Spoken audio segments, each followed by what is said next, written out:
welcome to Hilltop at Home.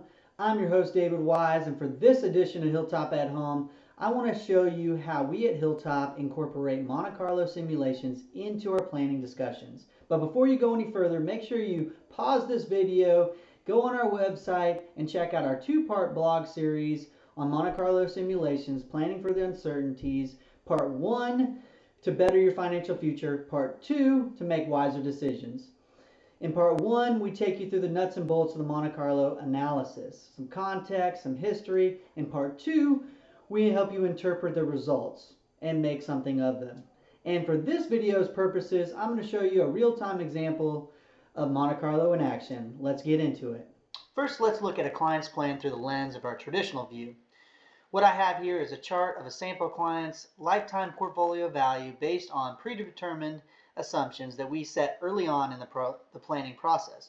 This includes, but not limited to, incomes, their expenses, savings, taxes, investment returns. What you're seeing here is the impact these factors have on a client's portfolio over time.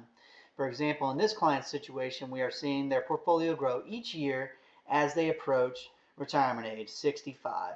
From there, their portfolio falls, there's a little lull. That's due to them waiting till full retirement age, 67, to pull Social Security.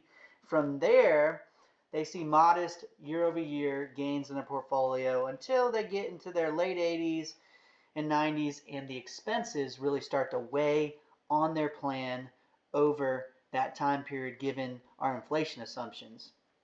This is a great start in evaluating someone's financial independence and gives us as planners a unique way to determine if somebody is retirement ready. At this point, we have a great roadmap.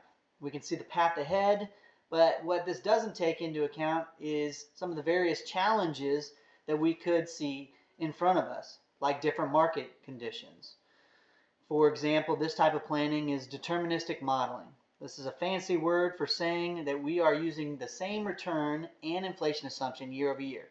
In this case, 6% return on the assets. But we know that the market doesn't go up 6% every year.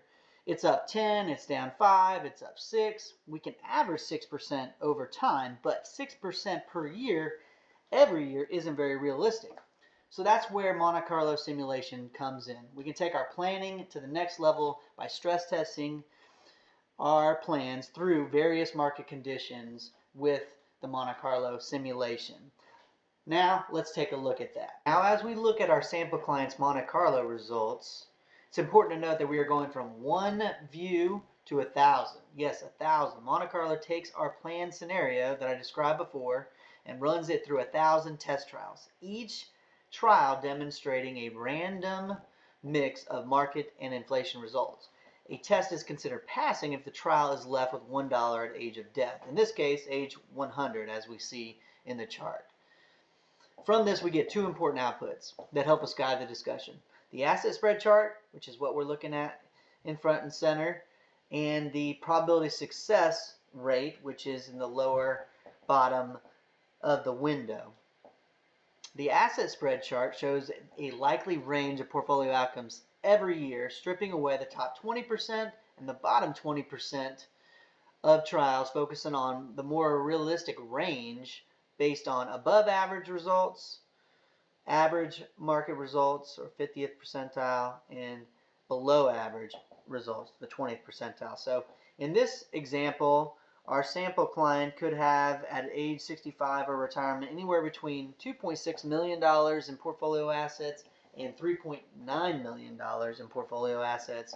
So you can see the range there based on the different markets over only about 9 years.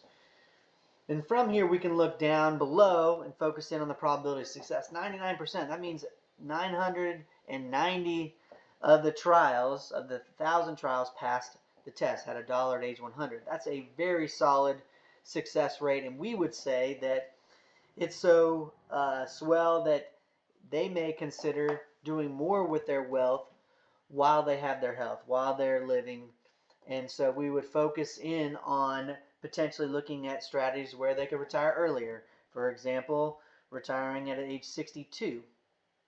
And we can see the results in real time as the analysis runs the test, runs the scenario through an early retirement age of 62. And from here, we should get a probability of success that's lower than that 99%, and in fact is 90%. So what we're seeing here is that it's absolutely possible, if our client continues to save at the same rate that they've been and keep their jobs and keep their spending level, that they could pull the trigger on retirement a little bit earlier than anticipated. This is one of many examples of how we can help empower our clients make wise decisions with confidence. And ultimately, the Monte Carlo simulation big benefit is viewing their plan through 1,000 different lenses opposed to just one. Because we know that life is going to throw many different challenges and obstacles at us.